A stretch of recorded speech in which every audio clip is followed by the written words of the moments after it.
Bien, en este tiempo de la Pascua, seguimos nosotros viendo, por un lado, la acción, la actitud de los apóstoles, por otro lado, la actitud de los guardias, de los jefes o de los sumos sacerdotes.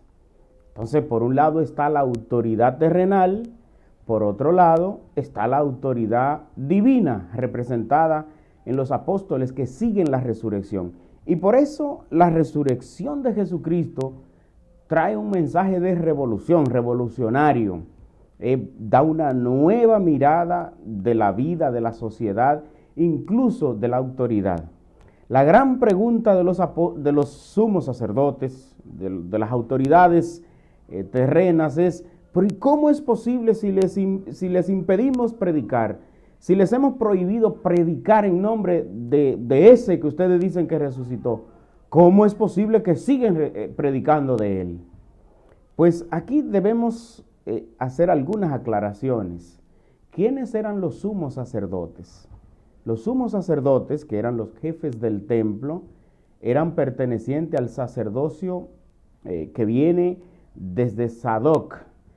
Sadoc fue un sumo sacerdote que en el tiempo del rey David, por su cercanía con el rey, le dio una autenticidad única a su sacerdocio, a su dinastía, y identificó y creó y todo un movimiento surgió a partir de este sacerdote Sadoc del tiempo del rey David, que aprovechó y le dio identidad a su sacerdocio propio. Y estos ya en el tiempo de Jesús eran un partido muy grande. Y estos que se llamaron los saduceos, vinieron, emanando desde allá, se llamaban los saduceos, que tenían una característica principal, y era que no creían en la resurrección de los muertos. No creían en la resurrección. Entonces usted dice: pero ahora entiendo por qué la gran polémica de estos sumos sacerdotes si los apóstoles estaban predicando la resurrección. Ellos no creen en la existencia de ángeles, en la existencia del más allá, del alma inmortal, no creen que hay resurrección. Y cuando una persona no cree que hay resurrección, entonces hay que buscar el poder aquí en la tierra. Y por tanto, los sumos sacerdotes, los saduceos, luchaban por agarrar el poder. Y por eso eran los que dirigían la autoridad del templo y la autoridad política. Ellos desestimaron el poder de la resurrección y se aferraron al poder terrenal. Por eso eran las personas que estaban muy cercanos a Pilato, muy cercanos a los gobernadores romanos, porque buscaban el poder. Y eso pasa hoy día. Hoy día la gente que se dedica, por ejemplo, a la política se da cuenta que quienes tienen el poder a veces no son los más preparados, sino los que más buscan, los que tienen más astucia para buscar el poder terrenal. Y esto pasaba con los saduceos. No eran los que creían en que había vida más allá de la muerte, pero entonces eran los que pensando solamente en la tierra, se aferraron a ese poder. Ahora la resurrección de Cristo les resulta desafiante y dice: a esta gente hay que matarlos a todos si no se llevan de nosotros. Además, están diciendo que Jesús resucitó, mucha gente les está siguiendo, están haciendo milagros y se ven desafiados incluso por lo que sucede en las cárceles donde están presos o donde meten presos a los apóstoles. Pues la resurrección de Cristo abre un nuevo panorama, abre una nueva mirada.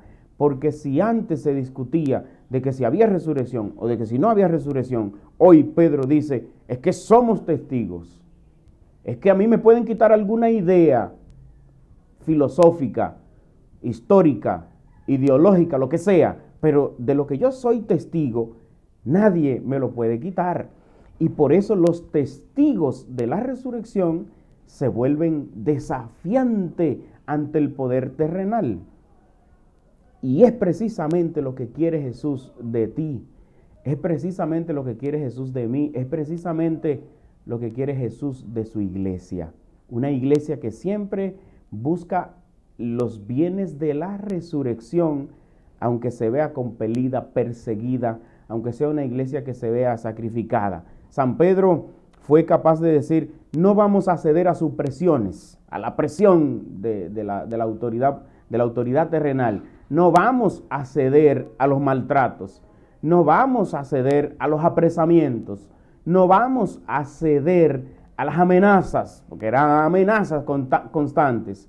No, es mejor vamos a obedecer a Dios antes que a ustedes.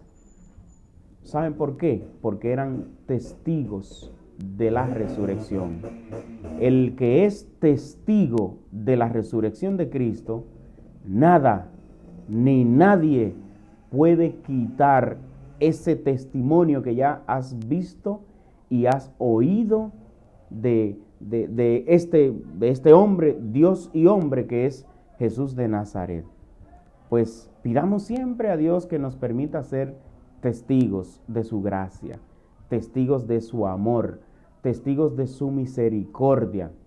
Que tú seas un cristiano porque tienes una experiencia con el resucitado.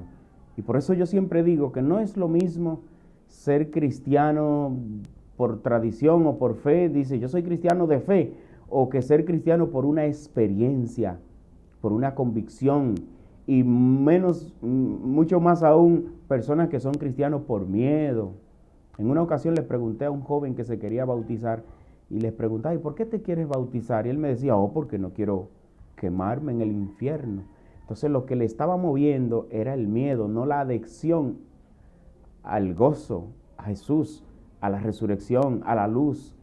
No es esa búsqueda del amor, sino miedo. Entonces hay muchos cristianos que andan corriéndole al miedo y son cristianos que no saben manejar la libertad. Pues la resurrección da otra mirada a la libertad. Una mirada a la libertad que yo sigo a Jesús por una experiencia que tuve. Y esa experiencia la busco, no me quedo en mi casa, porque entonces sucede que hay mucha gente que quiere seguir a Dios, pero se queda en su casa y le pasa como a Tomás. Dice el capítulo 20 del Evangelio de Juan, dice, y Jesús se apareció allí y ellos estaban orando, estaban en una casa con la puerta cerrada por miedo. El Señor aún con las puertas cerradas se apareció, pero Tomás no estaba en la reunión de los apóstoles. Asimismo hay mucha gente que no está y que quiere seguir al Señor, pero no va, por múltiples razones que no vamos a entrar en detalles ahora. Hay muchas razones, gente que dice que no tiene tiempo, gente que dice que el domingo es el único día para descansar o para hacer oficios en la casa o para dormir, para dedicarle a su familia, gente que dice que no va a la iglesia porque está enemigo de alguien de la iglesia, porque ese sacerdote no le gusta, o porque ese obispo no le gusta, porque ese catequista o ese ministro no le gusta. Hay gente que tiene múltiples razones y esas razones ninguna son válidas, ninguna son válidas, siempre y cuando nosotros hayamos tenido un encuentro, una experiencia. Después que se ha tenido una experiencia con el resucitado, entonces todas esas razones se van a poner a un lado, y la persona va a seguir a Cristo Jesús aunque hayan amenazas. La persona va a seguir a Cristo Jesús aunque lo señalen. La persona va a seguir a Cristo Jesús aunque muchos lo vean mal, aunque muchos lo critiquen, aunque muchos lo persigan. Como quiera, la persona sigue a Cristo Jesús si ha habido esta experiencia de fe. Vamos a seguir a Dios antes que a ustedes, dice San Pedro. Vamos a seguir primero a Dios, no a los que nos persiguen, no a los que nos critican, a los que están atentos a ver si se comete algún mal para señalarlo. No es a eso, es al resucitado. Esa adhesión al resucitado parte de que yo he experimentado el perdón, de que yo he experimentado el amor, la caridad, que me duele, que yo ayudo al hermano, que veo a Jesús en el hermano. Pues que en este tiempo de la Pascua, en este tiempo de gracia, el Señor Jesús se manifieste grandemente en tu corazón y en tu familia. Muchas bendiciones. Te pido que compartas este mensaje con tus seres queridos. Que Dios te bendiga.